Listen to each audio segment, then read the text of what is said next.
Estamos viendo cómo se ha protestado por parte de personas cercanas al caso Narvarte con algunas pintas en la Fiscalía de la Ciudad de México. Vemos que el diario Reforma ilustra, bueno, no, más que ilustra, informa y muestra imágenes de cómo hay estas protestas con pintas en la Fiscalía de la Ciudad de México, pues por familiares que están reclamando falta de justicia en este multihomicidio que ocurrió en la colonia Narvarte, en la alcaldía Benito Juárez, Ciudad de México, ayer hace 10 años. David Peña, coordinador del Grupo de Acción por los Derechos Humanos y la Justicia Social y uno de los abogados que ha seguido en estos 10 años el caso. Gracias por estar aquí, David, y hablar de lo que significan estos años transcurridos y en qué punto estamos.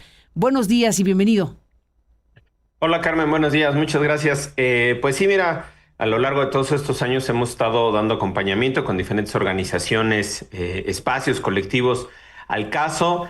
Y bueno, en este momento se encuentra en un impasse, está estancado el caso, no tiene avance, yo no diría ni siquiera significativo, no tiene avance en algunas de los puntos de la investigación que se fueron encontrando, que se fueron identificando en los últimos años, que la Fiscalía no quiso hacer una investigación al momento de los hechos, o digamos los primeros meses después de los hechos, semanas y meses después de los hechos, y que a lo largo del tiempo se han venido encontrando algunos de estos puntos de la investigación que, insisto, siguen pendientes, y parte de la denuncia que se hizo justo el día de ayer en el 10º aniversario por parte de los familiares, de las familias, es justo eso, ¿no? Que hay información en la carpeta de investigación, en la averiguación previa, que nunca se ha agotado las líneas de investigación, hay información, inconsistencia sobre la propia narrativa oficial que se construyó en torno al caso, que nunca tampoco se han aclarado. Y bueno, la principal demanda de las familias es justo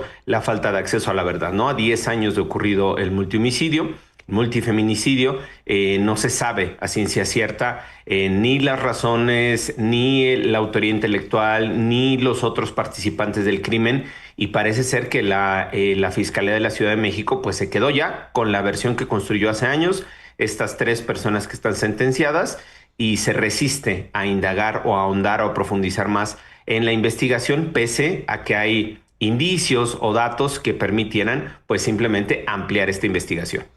Indicios y datos que apuntan a Veracruz, David.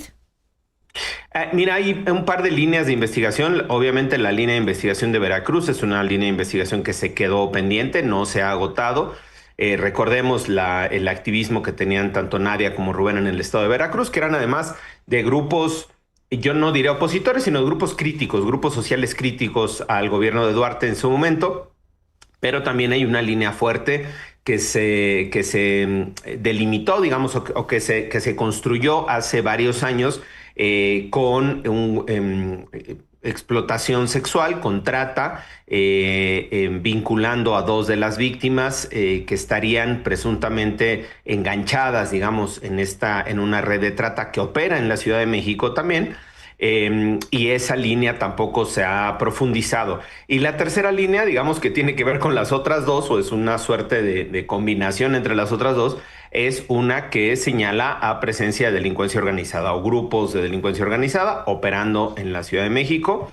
No sabemos si por encargo de Veracruz, si por encargo de los grupos de trata, de estos cárteles que operan en la ciudad, pero esta operación también a cargo de un grupo en específico.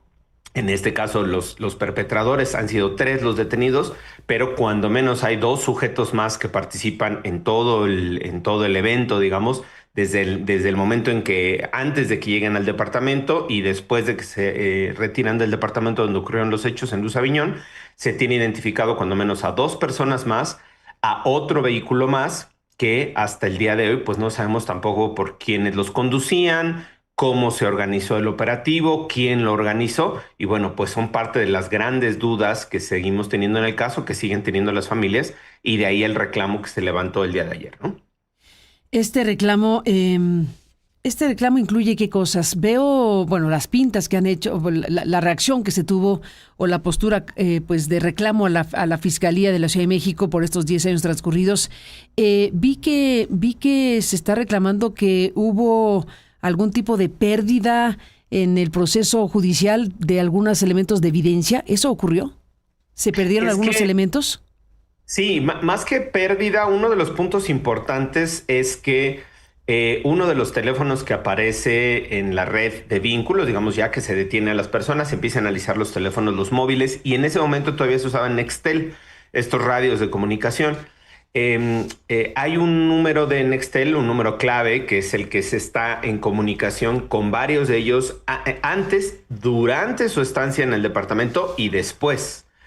Ese teléfono, desde luego, que resultaba clave. Ese teléfono estaba marcado como oficina en uno de los móviles de las personas que ya están sentenciadas. Entonces, era clave saber de quién era ese número y a su vez identificar el número y empezar a hacer la red de vínculos de ese número para ver las relaciones que tenía. Bueno, esa información se pidió en 3 ocasiones mal por parte de la Fiscalía. Dolosamente se le movía un número en el registro, se alteraba el registro del teléfono y entonces se pidió 3 veces mal a la compañía Nextel.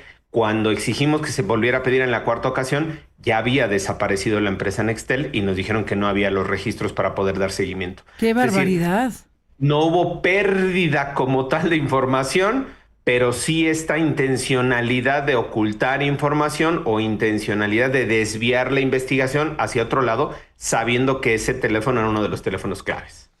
Pues sumamente grave. ¿Y hubo alguna investigación sobre por qué ocurrió lo que ocurrió? No, se hizo una denuncia, se presentó una queja, tenemos una recomendación por parte de la Comisión de Derechos Humanos. Se hizo, digamos, la investigación de qué había pasado y al final se determinó, pues, de que había sido uno, entre comillas, pongo las comillas, un error al momento de solicitar los teléfonos y, pues, siendo error, pues nadie fue responsable del caso, ¿no? Digamos, de esta pérdida de información, sí, de que se dejó ir la información en el tiempo y, bueno, pues ahora, 10 años después, ese teléfono no es la única irregularidad, no es la única inconsistencia, pero es una de las más destacables. Ese teléfono ahora no tenemos la información y no tenemos las redes que se vincula y por lo tanto pues se perdió ya una información muy importante, sobre todo vinculando o intentando acercarse a los autores intelectuales. ¿Quién ordenó esta múltiple ejecución? 10 años después seguimos sin saberlo.